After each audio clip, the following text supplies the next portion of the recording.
قرآن مجید کا سورہ نمبر 72، سورہ جن۔ خدا کے نام سے شروع کرتا ہوں جو بڑا مہربان نہایت رحم والا ہے۔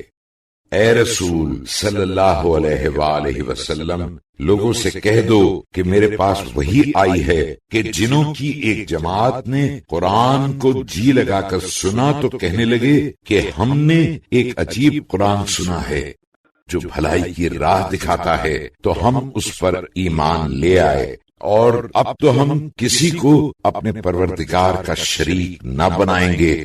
اور یہ کہ ہمارے پروردگار کی شان بہت بڑی ہے، اس نے نہ کسی کو بیوی بنایا اور نہ بیٹا بیٹی۔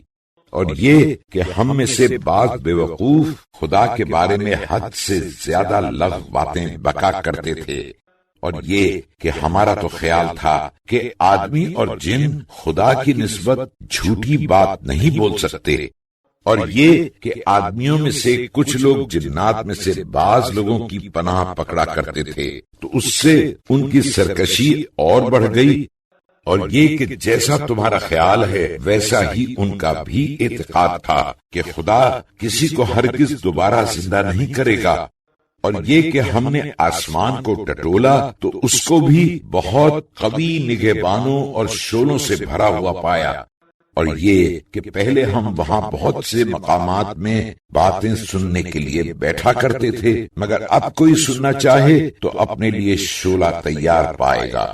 اور یہ کہ ہم نہیں سمجھتے کہ اس سے اہل زمین کے حق میں برائی مقصود ہے، یا ان کے پروردگار نے ان کی بھلائی کا ارادہ کیا ہے۔ اور یہ کہ ہم میں سے کچھ لوگ تو نیکوکار ہیں اور کچھ لوگ اور طرح کے، ہم لوگوں کے بھی تو کئی طرح کے فرقے ہیں۔ اور یہ کہ ہم سمجھتے تھے کہ ہم زمین میں رہ کر خدا کو ہرگز ہرا نہیں سکتے اور نہ بھاگ کر اس کو عاجز کر سکتے ہیں۔ اور یہ کہ جب ہم نے ہدایت کی کتاب سنی تو اس پر ایمان لائے، تو جو شخص اپنے پروردگار پر ایمان لائے گا تو اس کو نہ نقصان کا خوف ہے اور نہ ظلم کا۔ اور یہ کہ ہم میں سے کچھ لوگ تو فرما بردار ہیں اور کچھ لوگ نافرمان، تو جو لوگ فرما بردار ہیں وہ تو سیدھے راستے پر چلے، اور رہے نافرمان تو وہ جہنم کے کندے بنے۔ اور اے رسول صلی اللہ علیہ وآلہ وسلم، تم کہہ دو کہ اگر یہ لوگ سیدھی راہ پر قائم رہتے تو ہم ضرور ان کو الغاروں پانی سے سیراب کرتے تاکہ اس سے ان کی آزمائش کریں۔ اور جو شخص اپنے پروردگار کی یاد سے منہ موڑے گا تو وہ اس کو سخت عذاب میں جھونک دے گا۔ اور یہ کہ مسجدیں خاص خدا کی ہیں تو تم لوگ خدا کے ساتھ کسی کی عبادت نہ کرنا۔ اور یہ کہ جب اس کا بندہ محمد صلی اللہ علیہ وآلہ وسلم اس کی عبادت کو کھڑا ہوتا ہے تو لوگ اس کے گرد ہجوم کر کے گرے پڑتے ہیں۔ اے رسول صلی اللہ علیہ وآلہ وسلم، تم کہہ دو کہ میں تو اپنے پروردگار کی عبادت کرتا ہوں اور اس کا کسی کو شریک نہیں بناتا۔ یہ بھی کہہ دو کہ میں تمہارے حق میں نہ برائی کا اختیار رکھتا ہوں اور نہ بھلائی کا۔ یہ بھی کہہ دو کہ مجھے خدا کے عذاب سے کوئی بھی پناہ نہیں دے سکتا، اور نہ میں اس کے سوا کہیں پناہ کی جگہ دیکھتا ہوں۔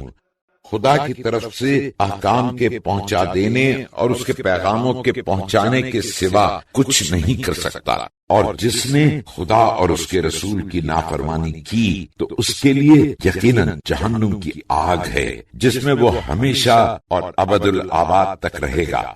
یہاں تک کہ جب یہ لوگ ان چیزوں کو دیکھ لیں گے جن کا ان سے وعدہ کیا جاتا ہے تو ان کو معلوم ہو جائے گا کہ کس کے مددگار کمزور اور کس کا شمار کم ہے۔ اے رسول صلی اللہ علیہ وآلہ وسلم، تم کہہ دو کہ میں نہیں جانتا کہ جس دن کا تم سے وعدہ کیا جاتا ہے قریب ہے یا میرے پروردگار نے اس کی مدت دراز کر دی ہے۔ وہی غیب دان ہے اور اپنی غیب کی بات کسی پر ظاہر نہیں کرتا، مگر جس پیغمبر کو پسند فرمائے تو اس کے آگے اور پیچھے نگہبان فرشتے مقرر فرما دیتا ہے تاکہ دیکھ لے کہ انہوں نے اپنے پروردگار کے پیغامات پہنچا دیے، اور یوں تو جو کچھ ان کے پاس ہے وہ سب پر حاوی ہے، اور اس نے تو ایک ایک چیز گن رکھی ہے۔